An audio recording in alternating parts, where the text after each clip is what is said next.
the assumption that I was Pakistani. Now, there's nothing wrong with that. I get it.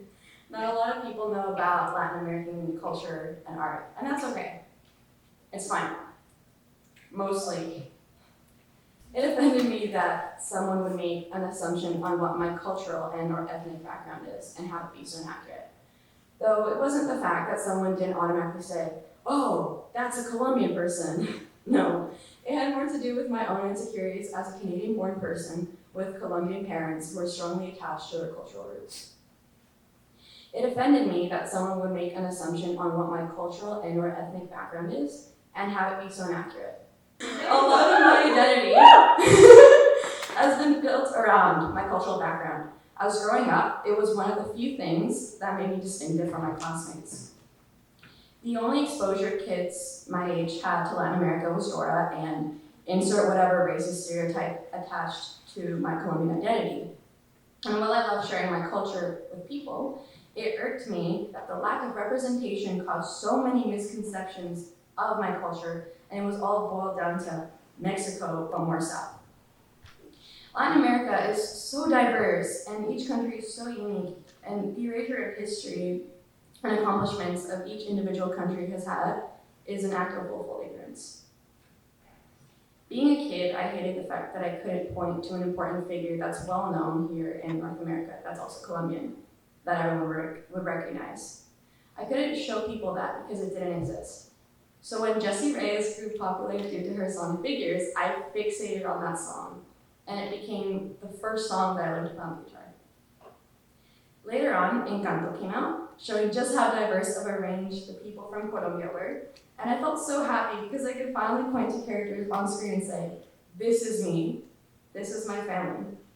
I finally felt represented and was overall happy about it. Though my insecurities relating to my identity kept popping up, such as when I didn't know a certain slang word or when a family member pointed out my slight accent when speaking Spanish. I felt insecure because I couldn't express myself as thoroughly and as clearly as I would have liked in my mother tongue. So in an attempt to reconnect myself to my family and our culture, I learned more about our cooking, music, and literature. I took a look at what surrounded my living room. The molas on the walls, my grandmother's lovely oil paintings, and the lively colors on furniture that my mother had refurbished. I realized that the work I wanted to make was something that reminded me of home. My works were a fusion between regular canvas and acrylic paints, and sewing felt fabric with thick needles and embroidery threads. It was my own personal take on molas, a traditional textile work that various indigenous groups throughout South America make, in my case, specifically Colombia. Through that, I hope to grow more confident in my identity as a Colombo-Canadiense, learning to work with the different influences rather than against them. Because as much as I'd like to say that my work hasn't been affected by colonization and more Western ideas, my baseline experience with the arts is relatively the same as everyone else's. Going to an elementary school where teachers throughout the curriculum appreciate the arts, and it often takes a backseat to sports. The teachers would judge your work based on technical skill that they did not teach you how to do, and would get upset when you took any form of creative liberties or it just didn't like how they wanted it to look.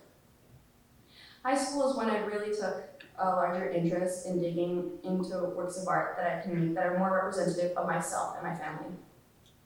It was specifically the summer before 11th grade when I took this interest. My grandfather passed away, and in my grief,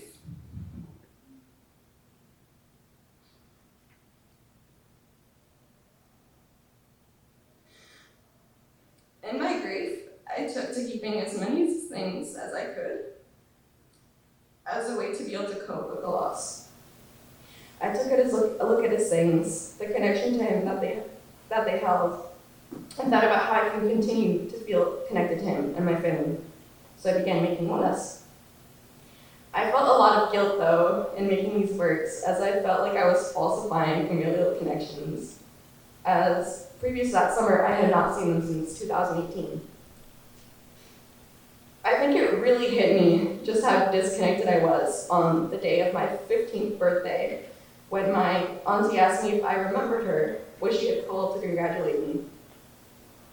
It hit me again when I returned to Canada this past summer, and I realized how awkward I felt continuing to reach out to my extended family over WhatsApp, Signal, or whatever really. It's tough living away from extended family, from the place my parents and brother originate, a place that often makes me feel more at home than here. I suppose that's another form of grief, one that I feel every day. Every time people talk about visiting grandparents or cousins over the weekends, the talk of family functions being a normal, scheduled thing that happens often. It sucks to not be able to enjoy that, and it's made me feel incredibly grateful when I do get the opportunity to see my family. Making Mola style artworks has really helped me through the grief process, and it's made me feel like I'm enough as an individual for my family to be proud of. And though there's a special lion Mola that I want to make in honor of my grandfather, I haven't really been able to work on it yet. I do know though that one day I'll be ready to make it. I found so much happiness in representing my country's biodiversity, predominantly the endangered species, as a way to bring awareness to them and the diversity of Colombia. And the satisfaction with my work has never lasted longer than a day or two, I think. But this time with these projects, I felt so proud of them, even months after completing the individual pieces. I finally found my thing. And even though I think I need to work on it a bit longer to fully refine my works, I think I'm definitely on the right path.